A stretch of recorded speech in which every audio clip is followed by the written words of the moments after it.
Buenas tardes, muchas gracias a los organizadores que tuvieron la amabilidad de invitarme, muchas gracias a todos ustedes por interesarse por el tema que voy a exponer y fundamentalmente muchas gracias al equipo de la Dirección General de Relaciones Fiscales que permitió la realización de este trabajo y que ahora pudiéramos presentarlo. Bien, de lo que yo voy a hablar es de, como dice la filmina, de la asignación territorial del gasto público nacional y vamos a hacer una aplicación al gasto en educación. La primera pregunta es, ¿por qué aquí en el gobierno de la ciudad decidimos analizar la asignación territorial del gasto público nacional y bueno, y después ver por qué específicamente hacer un ejercicio para el caso del gasto en educación, del Ministerio de Educación del Gobierno Nacional. Bien, a mediados del año 2008 y 2009, académicos, investigadores como Juan Antonio Zapata, Nadine Argañarás, empezaron a decir que el sistema de coparticipación federal de impuestos tenía que verse modificado de alguna manera o corregido de alguna manera porque el gobierno nacional hacía gastos en las provincias y la ciudad autónoma de Buenos Aires y que lo que la ciudad y lo que las provincias recibían por coparticipación federal era solo una parte de los recursos que recibían las provincias y la ciudad, que muchas veces la nación gastaba en la ciudad en forma directa o gastaba en las provincias en forma directa o hacía algún tipo de transferencias a los gobiernos subnacionales que después los gobiernos las utilizaban en sus jurisdicciones. Y que en realidad el régimen de distribución de recursos y de coparticipación tenía que verse, debía tener en cuenta todas estas fuentes de recursos. Bien, a nosotros, en principio, nos parece bien que un sistema de distribución de recursos y de gasto contemple todas estas variantes. Bien, para ubicarnos un poquito de lo que vamos a hablar y de qué parte del presupuesto y del gasto vamos a hablar, nosotros aquí tenemos, en este gráfico, vemos allí arriba los ingresos de origen nacional. Por un lado tenemos la recaudación, todos los impuestos que se coparticipan, otros impuestos que no se coparticipan, que acá están señalados como sector externo, pero sin embargo hay otros, las fuentes de financiamiento, etcétera, etcétera. Lo que se coparticipa va directamente a las jurisdicciones subnacionales que las gastan en sus provincias y la ciudad. El Tesoro Nacional también recibe fondos de coparticipación, recibe sus fondos propios y estos fondos los gasta, y no los gasta en abstracto, los gasta regionalmente, territorialmente en alguna parte, los gasta en la provincia y los gasta en la ciudad de Buenos Aires. Y también hay algunas transferencias directas a los gobiernos subnacionales. Por otro lado, las provincias reciben o tienen recursos propios, que financian también gasto financiado por recursos propios. Así que por un lado tenemos las fuentes de financiamiento o las fuentes de recursos y por otro lado tenemos el gasto. Bien, lo que suponemos, y es simplemente una suposición que en zonas de fronteras no se cumple, es que cada jurisdicción, cuando gasta en beneficio de sus propios ciudadanos. Nosotros sabemos que, bueno, que hay una tensión, por ejemplo, de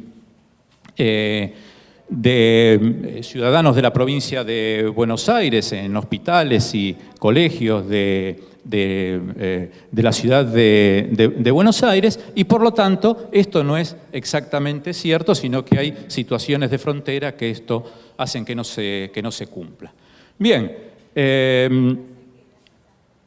entonces lo que nosotros tenemos vamos a analizar aquí son todos estos gastos del Tesoro Nacional o el gasto público del Gobierno Nacional financiado con los fondos de coparticipación y con los fondos propios. El punto relacionado con el gasto público de provincias financiado con transferencias del Gobierno Nacional, vamos a hacer el mismo supuesto que hacemos con los recursos propios, que estos van en beneficio de los ciudadanos de la provincia que reciben, o de la Ciudad de Buenos Aires que reciben la transferencia.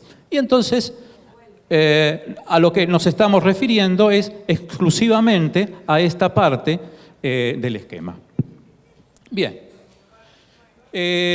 Entonces, la primera pregunta que nos formulamos es, ¿ese gasto a los ciudadanos de qué jurisdicción subnacional benefician? ¿Quiénes son los que reciben los beneficios de los gastos que realiza el gobierno nacional? Y la respuesta inmediata era, bueno, observemos el gasto presupuestario clasificado por ubicación geográfica. ¿Qué es esto? Bueno, dentro de los clasificadores presupuestarios, así como la ciudad tiene un clasificador por ubicación geográfica, la nación tiene un clasificador por ubicación geográfica que coloquialmente se lo denomina el gasto geográfico. Bien, esto en principio indicaría que esta primera respuesta es que el gasto geográfico refleja dónde gasta el Gobierno Nacional y los ciudadanos de qué provincia o la Ciudad Autónoma de Buenos Aires se benefician con ese gasto. Bien, hasta ahí estábamos todos conformes y empezamos a mirar algunos datos. Estos datos son del año 2007. Nosotros el ejercicio lo empezamos a hacer a principios del 2010, los hicimos con datos del 2007 porque no solo necesitábamos los gastos presupuestarios, sino que, ahora lo vamos a ver después, necesitábamos otro tipo de información que necesitábamos que fuese uniforme. Pero igual, estos números, si uno toma el presupuesto 2012, se reproducen casi exactamente. Bien, el presupuesto de la Ciudad de Buenos Aires, el presupuesto del Gobierno Nacional dice que el 30% del gasto del Gobierno Nacional, del gasto total, se realiza en la Ciudad de Buenos Aires. El gasto por clasificación geográfica dice que el 30% del gasto es en la Ciudad de Buenos Aires. Si nosotros tomamos las cifras del presupuesto 2012, el gasto por asignación geográfica en la Ciudad de Buenos Aires es 161.000 millones de pesos. Y el gasto presupuestario total son 505.000 millones de pesos. Fíjense, la Ciudad de Buenos Aires, los ciudadanos de la Ciudad de Buenos Aires estarían recibiendo 161.000 millones de pesos del gasto del gobierno nacional sobre un presupuesto de 505.000 millones. Un presupuesto, o sea, un gasto 5 veces mayor o 6 veces mayor al presupuesto del gobierno de la ciudad. Si esto es así, la ciudad obviamente se queda sin coparticipación. Bien, entonces dijimos, hay que mirar un poco más las cosas y seguimos mirando. Y ahí nosotros tenemos el gasto del Gobierno Nacional por ubicación geográfica, pero también por institución. Algunas, no están todas, algunas. Y vemos que si tomamos el poder legislativo, la Ciudad Autónoma de Buenos Aires recibe el 99% del gasto. Si tomamos la Presidencia de la Nación, el 85% del gasto se ejecuta en la Ciudad de Buenos Aires y lo reciben como beneficiarios los ciudadanos de Buenos Aires. Jefatura de Gabinete de Ministros, el 99%. Vamos a saltear el Ministerio de Relaciones Exteriores y Culto. Y el Ministerio de Defensa, 33% en la Ciudad de Buenos Aires, 30% en la provincia de Buenos Aires, otras provincias 29%, y hay una parte no clasificada. Si nosotros miramos el Ministerio de Relaciones Exteriores y Culto, el 63% es no clasificado y el 27%, perdón, es en la Ciudad de Buenos Aires, 9,3% en otras provincias. Esto ya nos dio la primera indicación. ¿Qué es lo que se está mirando aquí? Se está mirando el lugar donde se realizan los pagos. Obviamente, en el Ministerio de Relaciones no se pueden clasificar territorialmente porque estos pagos se realizan en el extranjero. Son todas las delegaciones diplomáticas que están en el extranjero. No tiene una clasificación en provincias o en la ciudad de Buenos Aires. El Ministerio de Defensa. ¿Quién se ve beneficiado con los gastos de defensa de un país? Los que somos economistas, siempre cuando damos clase o analizamos los bienes públicos, tomamos los gastos en defensa como el paradigma del bien público. ¿Qué es el bien público? Es un bien, teóricamente un bien que una vez producido nadie puede ser apartado de su consumo. Por lo tanto, ¿quiénes son los beneficiarios del gasto de defensa? Bueno, en principio lo que se dice es que todos los ciudadanos son beneficiarios del gasto de defensa por igual. Uno lo puede matizar esto y puede decir, bueno, no le asigno el mismo beneficio a cada habitante. Podemos decir que la defensa defiende habitantes, pero también defiende rentas. Entonces, se puede decir que, bueno, la asignación de los gastos de defensa están relacionadas con las rentas. O también se puede decir que las provincias de frontera son las que reciben mayores beneficios por la realización de los gastos de defensa. En el caso de las otras jurisdicciones, Poder Legislativo, Presidencia, Jefatura de Gabinete, uno, si lee esto, lo primero que parecería entender es que, bueno, que de la acción de los legisladores, de la acción del presidente de la Nación, de la acción del jefe de gabinete, los únicos que se benefician son los ciudadanos de Buenos Aires. Cuando sabemos que los que se benefician por la realización de las acciones del presidente o de la presidencia de la Nación, de la jefatura de gabinete o del Poder Legislativo, son todos los ciudadanos del país, no solo los de la ciudad de Buenos Aires. Esto está claro. ¿Qué es lo que está reflejando entonces el gasto por ubicación geográfica? En principio, lo que está reflejando son el lugar donde se realizan los pagos. Entonces, ya aquí ya podemos avanzar y vemos el doble carácter que tiene el gasto público. Por un lado, se adquieren bienes, servicios, y por otro lado, estos bienes y servicios que se adquieren, que son para remunerar factores o para realizar transferencias, sirven para prestar algún tipo de servicio. Pongamos el ejemplo, todavía sin entrar en la cuestión territorial. El gobierno contrata a un maestro para darle clases a unos alumnos. ¿Quiénes son? ¿Quién es el beneficiario del gasto público? ¿El maestro que recibe el sueldo o los alumnos que reciben las clases? Bien, el maestro es un factor que el gobierno ha contratado, que le paga una remuneración, un salario, y que, por otro lado, le presta el servicio de dar clases, servicios docentes. Hay una contraprestación, pero el que recibe gratuitamente el bien y el servicio público, a no ser que sea un bien tasado, es el alumno.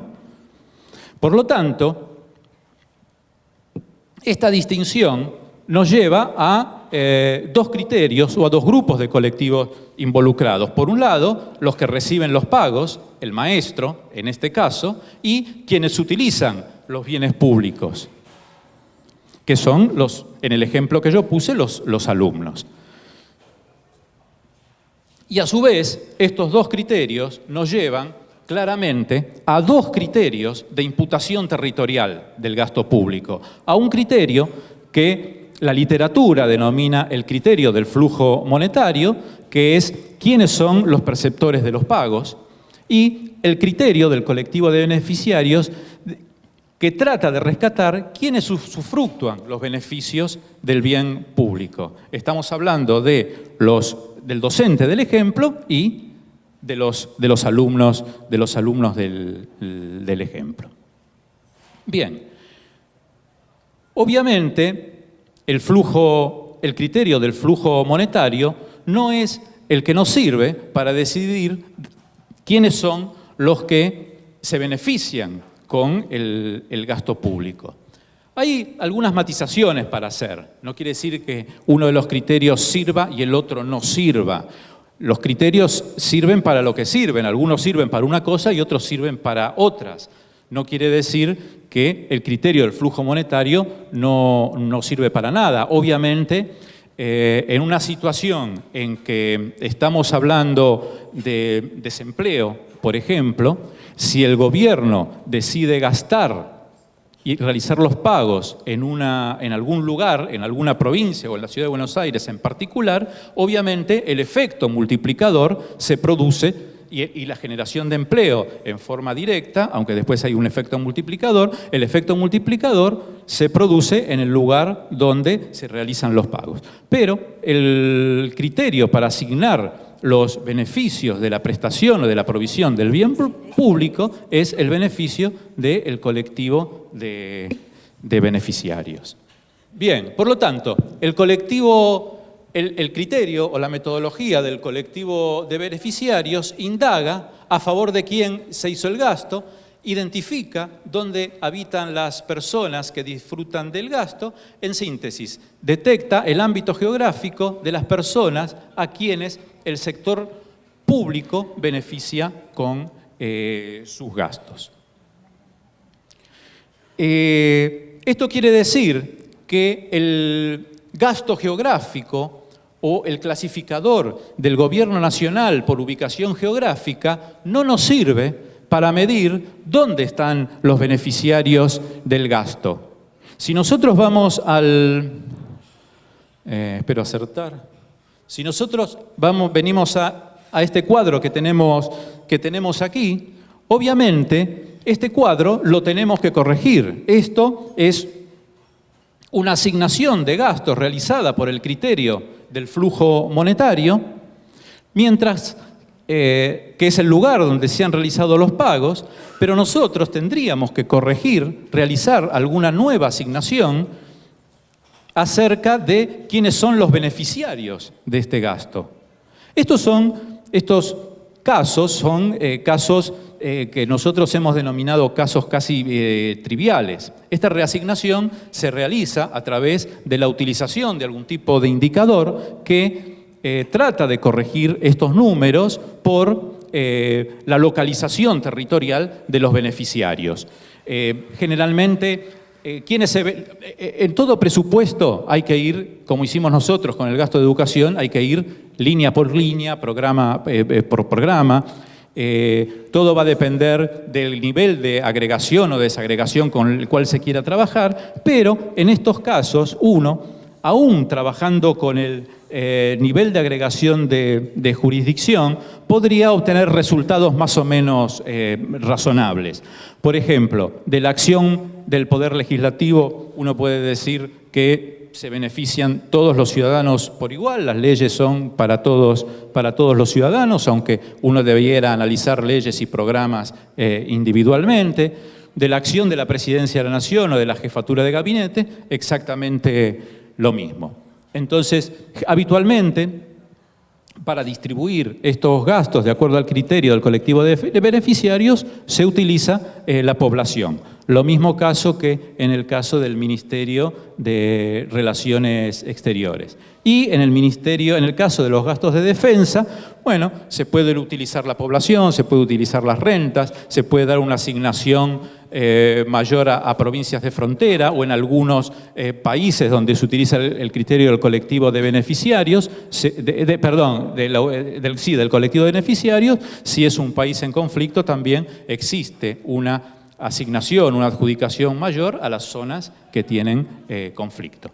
Pero bien, estos son casos más o menos triviales. Por eso nosotros elegimos hacer un estudio empírico para el caso del gasto en educación. Y elegimos el Ministerio de educación, aquí estamos, por dos razones. Primero por eso, porque no era un caso trivial, como los otros que habíamos visto. Y la segunda razón, porque teníamos buen acceso a la información del Ministerio de Educación. Entonces decidimos hacerlo con el Ministerio de Educación. Si nosotros vemos aquí, y esto nuevamente para el año 2007, el gasto del Ministerio de Educación por ubicación geográfica decía que el 22,7% del gasto en educación del gobierno nacional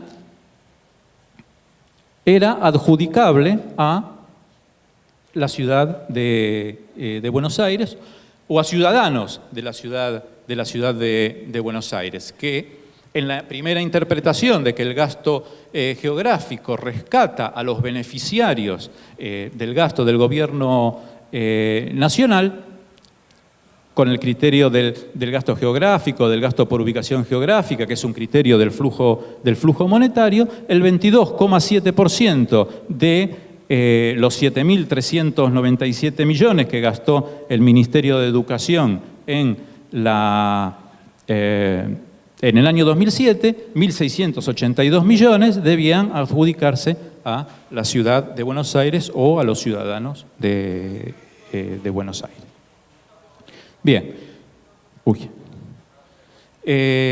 Entonces, nosotros ya sí empezamos a mirar en detalle el presupuesto del Ministerio de Educación. Y lo vamos, aunque no se ven por ahí muy claramente los números, vamos a mirar dos cuadros fundamentalmente. El gasto del Ministerio de Educación lo podemos distinguir o dividir en dos partes. Los gastos en la administración de los programas y... perdón. Este es el gasto en la administración. Ahí dice transferencias, pero este es el gasto de administración. Hay un problema con los títulos. Este es el gasto en la administración de los programas. Son 293 millones que el 96,7% es adjudicado a la ciudad de Buenos Aires. El resto, el 3,3% por 9 millones, es adjudicado, en realidad acá está resto, esto es la Fundación Lilio, en realidad es la provincia de Tucumán. Aquí quiero hacer una digresión. En realidad nosotros hicimos este estudio para analizar el gasto por ubicación geográfica y la decisión acerca de quién se veía beneficiado, hacerlo desde el punto de vista de la ciudad de Buenos Aires. Nosotros somos la Dirección General de Relaciones Fiscales, representamos al gobierno de la ciudad de Buenos Aires y tratamos de analizar las cuestiones desde el punto de vista del interés de la ciudad de Buenos Aires. Por lo tanto, nosotros hicimos este análisis desde el punto de vista de la ciudad de Buenos Aires, por lo tanto nos interesa la distribución entre la ciudad de Buenos Aires y el resto. Con un cambio de la utilización del criterio, obviamente hay cambios en todas las jurisdicciones y hay cambios internos en el resto de las provincias. Ahora, las modificaciones que se producen por razones de frontera o las que fuesen entre la provincia de Jujuy y de Salta, en principio, como Dirección General de Relaciones Fiscales del Gobierno de la Ciudad de Buenos Aires, no nos interesaba.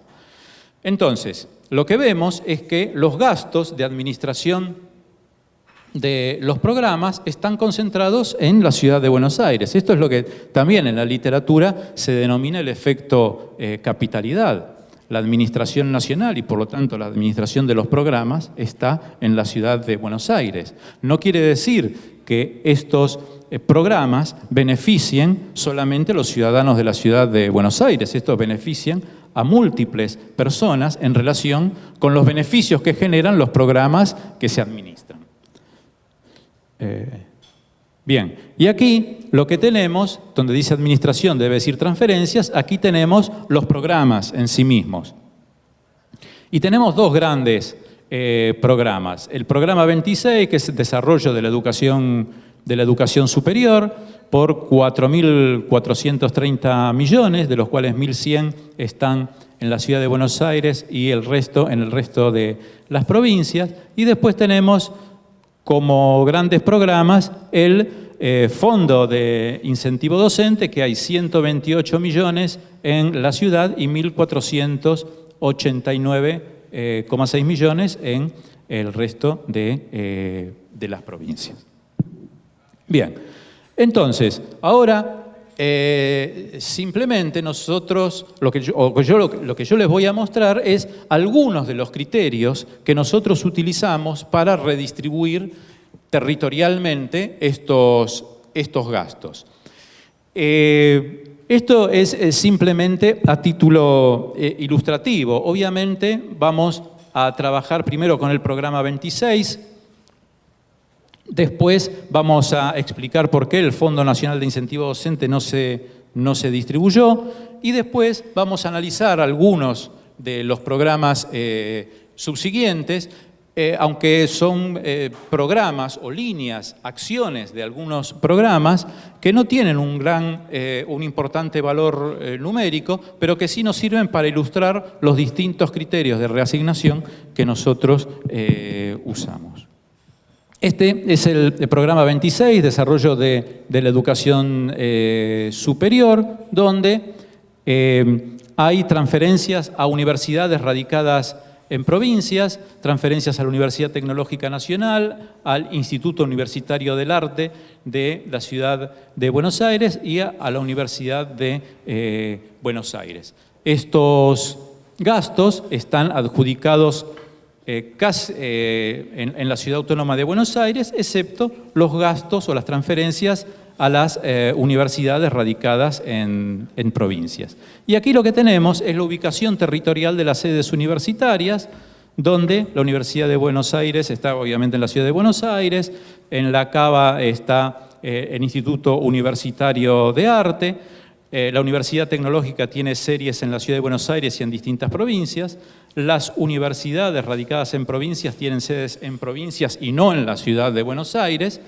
Esto es una verdad de perogrullo, algunas universidades sin determinar y algunas becas y transferencias que el programa hace a organismos internacionales.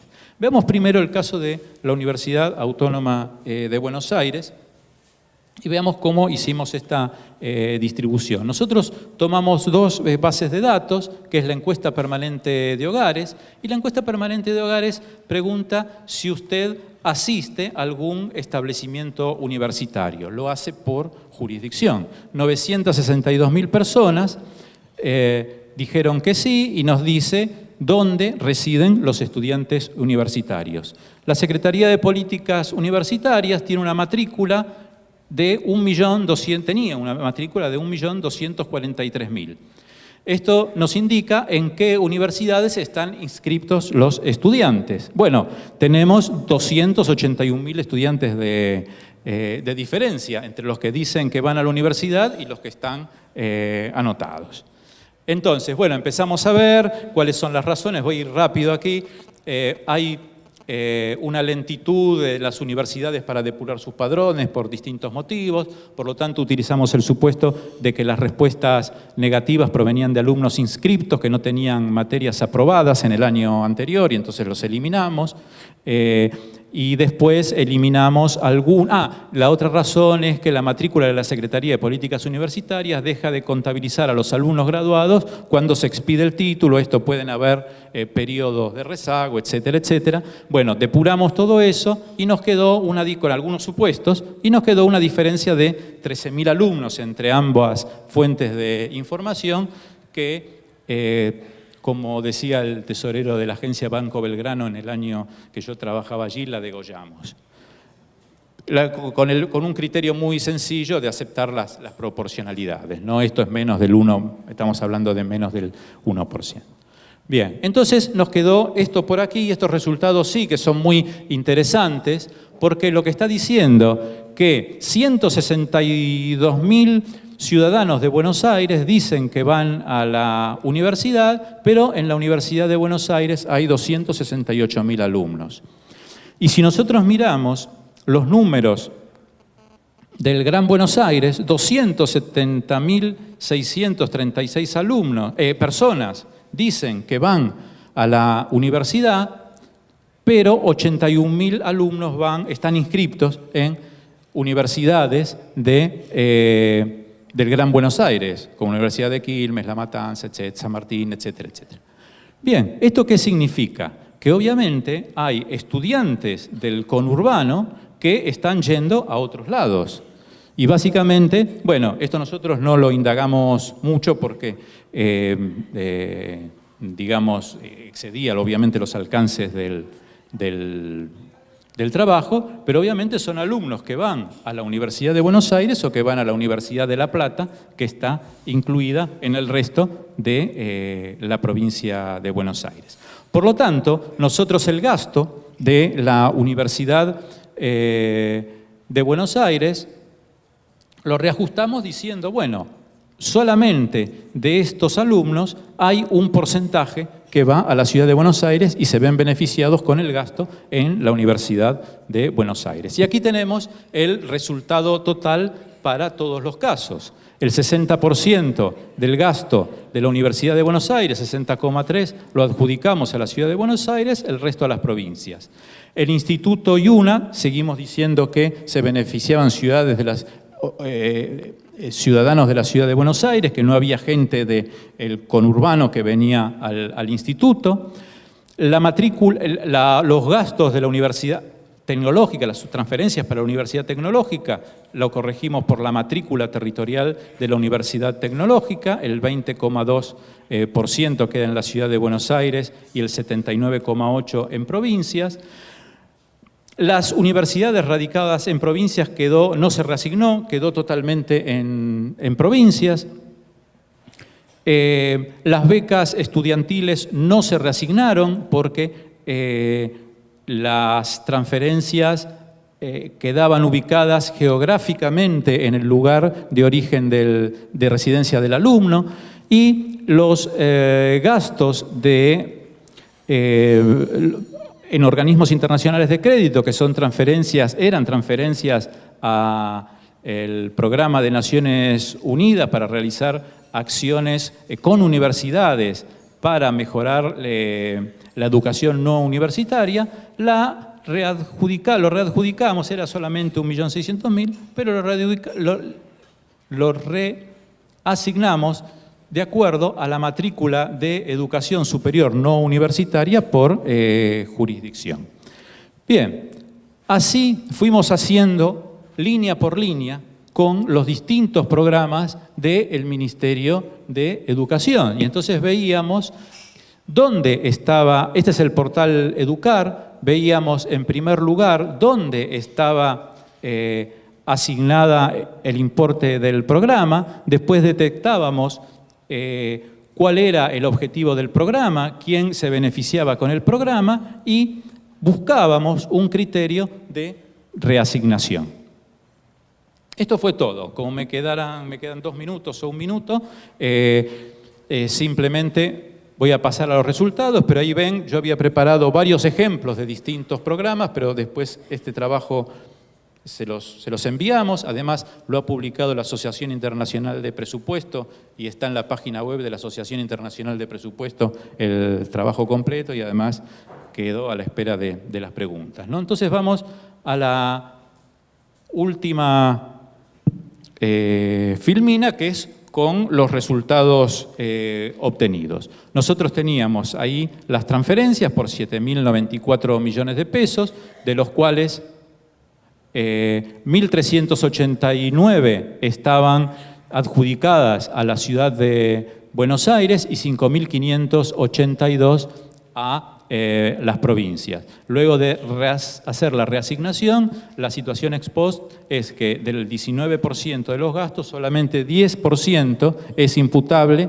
a la Ciudad de Buenos Aires y se benefician ciudadanos de la Ciudad de Buenos Aires. La administración de programas, también hicimos un procedimiento similar, distribuimos la administración de los programas de acuerdo a la reasignación hecha para cada programa en particular, y nos quedó que del 22,7% que nosotros habíamos visto en la filmina original del Ministerio de Educación, que era asignado al 22%, que era asignado a la Ciudad Autónoma de Buenos Aires, ex post, luego de las reasignaciones, decimos que la Ciudad Autónoma de Buenos Aires se beneficia solamente en un 10% de ese gasto, es decir, es adjudicable a la Ciudad Autónoma de Buenos Aires solamente la mitad del gasto que le asigna el gasto por clasificación geográfica.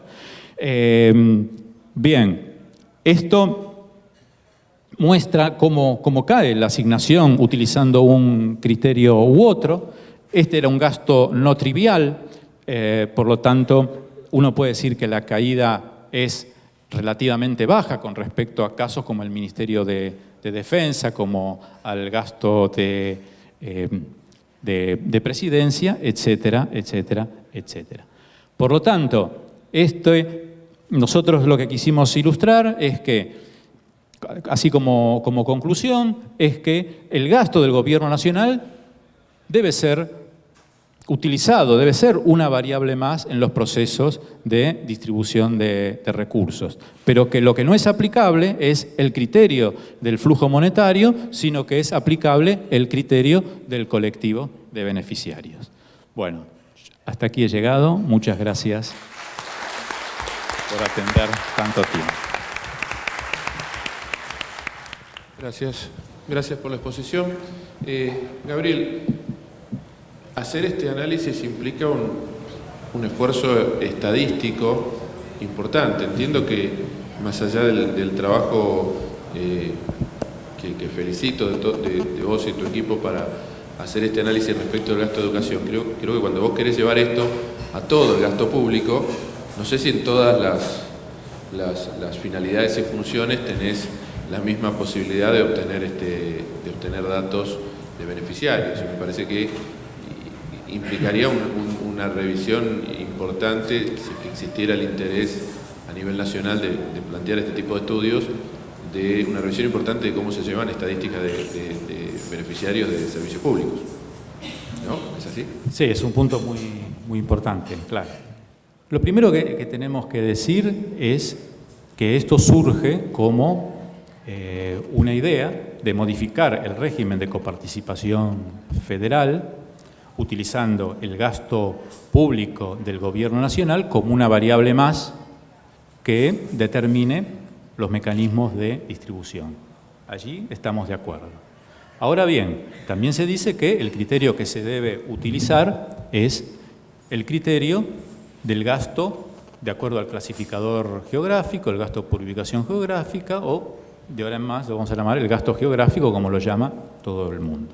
Entonces, lo primero que nosotros sabemos es que a eso no tenemos que oponer, que ese criterio no puede ser, por todo lo que hemos dicho acá, desde el punto de vista empírico y también desde el punto de vista teórico.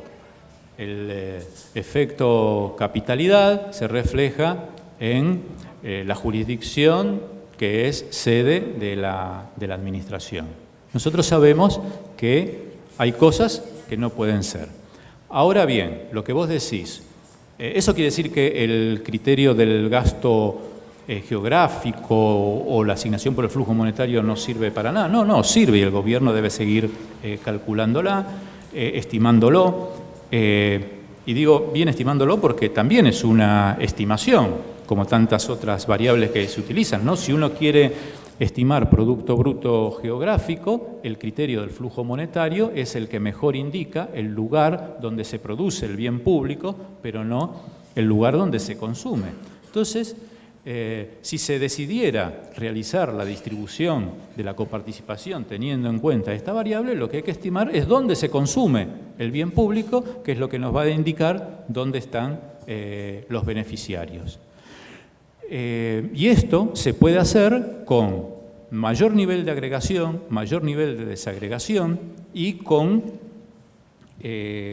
teniendo en cuenta cuál es el objetivo que se pretende alcanzar. Nosotros, con nuestro equipo, hicimos un esfuerzo para traer estos resultados aquí, que lo que hacen es reforzar nuestra opinión teórica. Ahora, si algún día el gobierno nacional o a través de una ley convenio se decide realizar la coparticipación utilizando estos métodos, bueno, tendrán que dedicarse a estimar la asignación del gasto por el colectivo de beneficiarios, el mismo esfuerzo, por lo menos, que se está destinando para calcular, estimar el gasto geográfico, el gasto a través del flujo monetario, sin perder de vista que va a ser una estimación más precisa, obviamente, que la que pudimos hacer nosotros en un tiempo limitado con recursos limitados. Buenas tardes. Mi pregunta va encaminada a saber qué piensa usted como representante de la ciudad acerca de lo que se viene argumentando, de que la ciudad recibe no solo en concepto de coparticipación, sino de recursos específicos por encima de lo que le correspondería de coparticipación federal. Es decir, que extraería recursos de otras jurisdicciones. No sé si esa pregunta está referida a una noticia que salió ayer en uno de los periódicos, donde decía que la ciudad de Buenos Aires, un periódico en página 12, que decía que la ciudad recibía recursos de otras provincias, que la ciudad recibía 1.600 millones de coparticipación, mientras que Formosa, Entre Ríos, Tucumán, etcétera, etcétera, recibían mucho menos, que recibían 300, 400, 200, 700 millones, etcétera, etcétera. Obviamente, la ciudad, hay que tener en cuenta varias cosas. Primero, lo que recibe la ciudad en términos per cápita, lo que recibe cualquier provincia en relación con lo que recibe la ciudad de coparticipación es 6 o 7 veces mayor en términos per cápita. Por otra parte, también hay que tener en cuenta lo que se recauda en cada jurisdicción.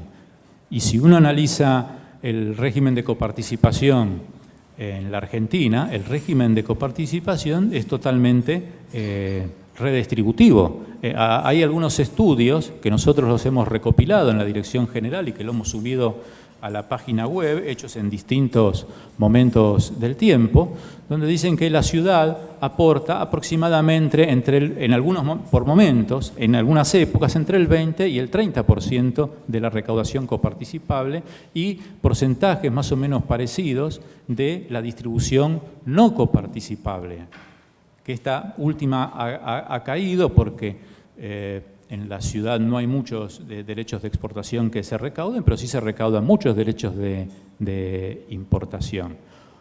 Por lo tanto, esas afirmaciones debieran ser avaladas con algún estudio empírico un poquito más fuerte. No sé si respondo su pregunta. Gracias. Le agradecemos mucho su participación. Muchas gracias.